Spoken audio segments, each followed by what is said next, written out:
Good morning mga kanatnat. Ngayong araw nga po pala, samahan niyo ako, pupunta ako ng Santo Tomas. At dahil nga doon kami matutulog, sinama ko na itong dalawang bata na talaga namang ayaw nga din magpaiwan. Ngayong araw nga pala kami naka 4 wheels. Aba, kalain mo, meron na kaming 4 wheels. Ay may ganon, hindi naman, charot. Shout out nga pala doon sa nagpasakay sa amin kay Kuya Toto. Pinasabay niya na kami hanggang sa may Tanawan at doon na lang kami lilipat ng jeep. At ayos na ayos, comfortable naman nga ang upo ng aking dalawang anak At minsan-minsan nga lang din sila makasakay ng 4 wheels. Laging tricycle na sasakyan nila ay 3 wheels lang ho yun. At isa rin nga pala sa mga pangarap ko to magkaroon ng 4 wheels. Hay nako, kailan kaya matutupad? Mangarap ka man, syempre sasamahan mo rin ng pagsisikap at pagtsatsaga. Kung nangarap ka rin nga lang naman at wala ka namang ginagawa, hindi mo rin matutupad yung pangarap mo. Kaya kailangan samahan natin ng sigipag at tsaga. At akala ko ako lang nangangarap magka 4 wheels, pati pala yung aking binata, naghahaano na rin ng 4 wheels. Ayun guys, nagmamaneho na siya. At nandito na nga pala kami sa may Malvar.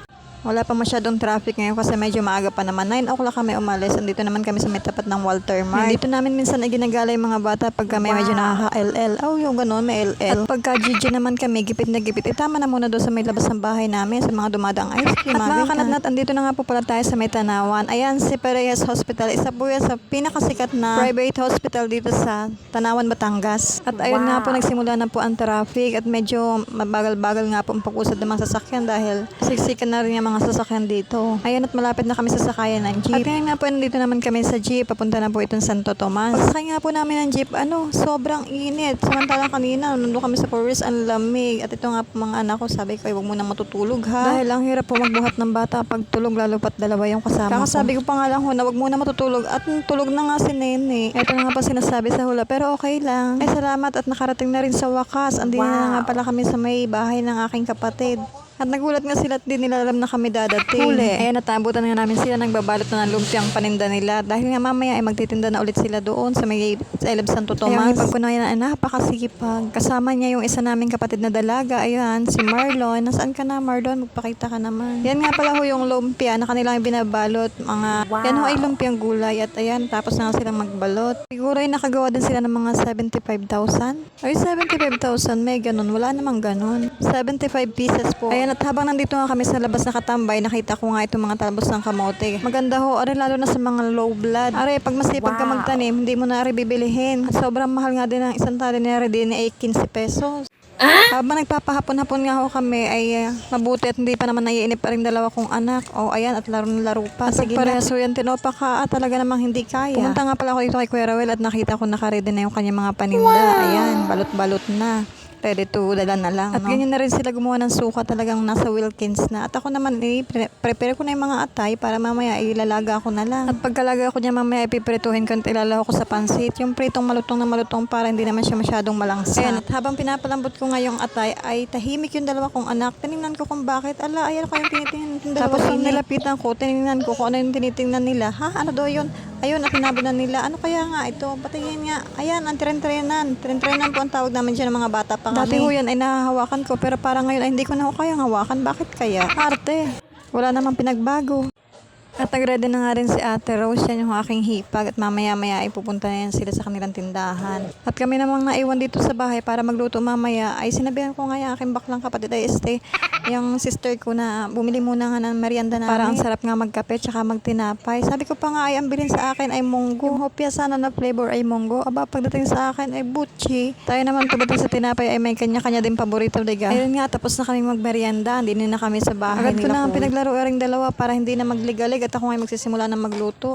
Kala mo na may totoong marunong magluto Kinuna ko na nga pala itong spaghetti, aking nilaga, pinakuluan sa mainit na tubig. Tapos nilagyan ko na rin ng mantika, yung talyasing may tubig na mainit. Tsaka nilagyan ko na rin po ng asin. Para nga po mamaya, may lasa na siya. Hindi siya talaga yung matabang na pagka-spaghetti. Ako naman talaga hindi magluluto. Ako na imbitan lang na aking kapatid dahil nga wala siyang katulong dito. Bali, binabad ko na nga pala yung bihon. At nahiwa na rin yung repolyo, yung mga sibuyas bawang, tsaka yung atay, hotdog, at tsaka po yung corned beef.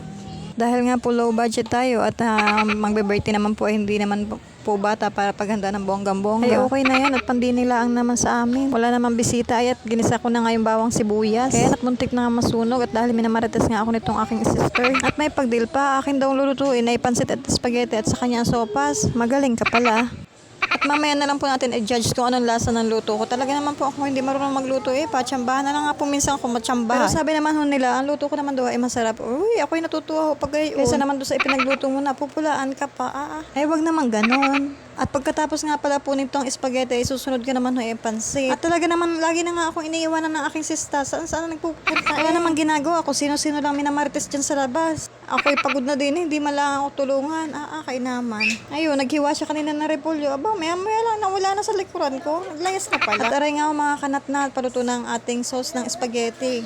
Wow. Dinagdagan ko na nga rin pala siya ng ketchup para mapula at para medyo nakakatakam-takam pa naman. At ayun nga ho, luto na. Ayan, dahil nga ho, low budget tayo, yan na nakayanan ng ating spaghetti. At pagkatapos nga ho nito ay susunod ko naman yung pansit dahil naluto na yung ating spaghetti. Ito ho ay una ko lang ginawa.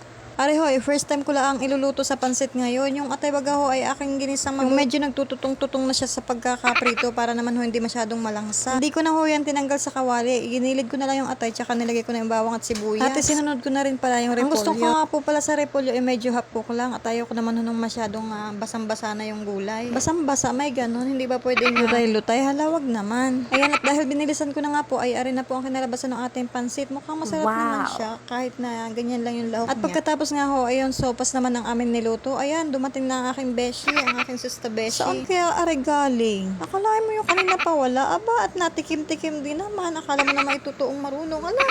Ala ko, nagulat bigla na lang ng patawa Waray na paso ang uso. Pero sa totoo lang ho, yan ay mas marunong pa sa aking magluto. Siya dapat yung magluluto pero anong nangyari? Ako yun nagluto. Sa wakas, natapos din. At kami ngay lalabas, aba, pagtingin namin ay may paggarni pa pala. Akala mo naman ay bata yung nagsiselebrate ng birthday Pero wag kat gurang hindi pa naman, bata pa naman si Kuya Ruel. Ayan, at hindi nga pala kami sa may labas ng gate. Dito sila ngayon nagtinda. Aba, ako naman yung nagulat dito sa aking binata. Tingnan mo naman ang posturahan. Nakasalamin. Aba, anak, gabi na wala ng araw at baka pwede mo nang tanggalin yung shades mo. Nakapamewangan pa nagmistulang boss. Ayan nga pala yung may birthday, yung lalaki na nakatalikod si Kuya Ruel. At ngayon kahit na birthday niya, nagtitinda pa rin siya. Ganun siya kasipag mga kanat-nat. Kaya talagang saludo ako dyan kay Kuya Ruel. May binubuhay pa yung mga anak. At mabait pa yan. Ayan nga, dahil gabi na buto nila may dala akong baon na damit ng dalawa at nakapagpalit na rin naman sila ng damit. At ayan nga, ang aking kuya nagkakakanta ng happy birthday to. Feeling niya tuloy siya yung may birthday. Ayan guys, kumain na rin pala yung mga bata kanina. At dahil nga napagod na rin ako, ay kakain na nga rin at may So yun lang po guys, at samahan niyo po ulit ako sa susunod. Bye bye!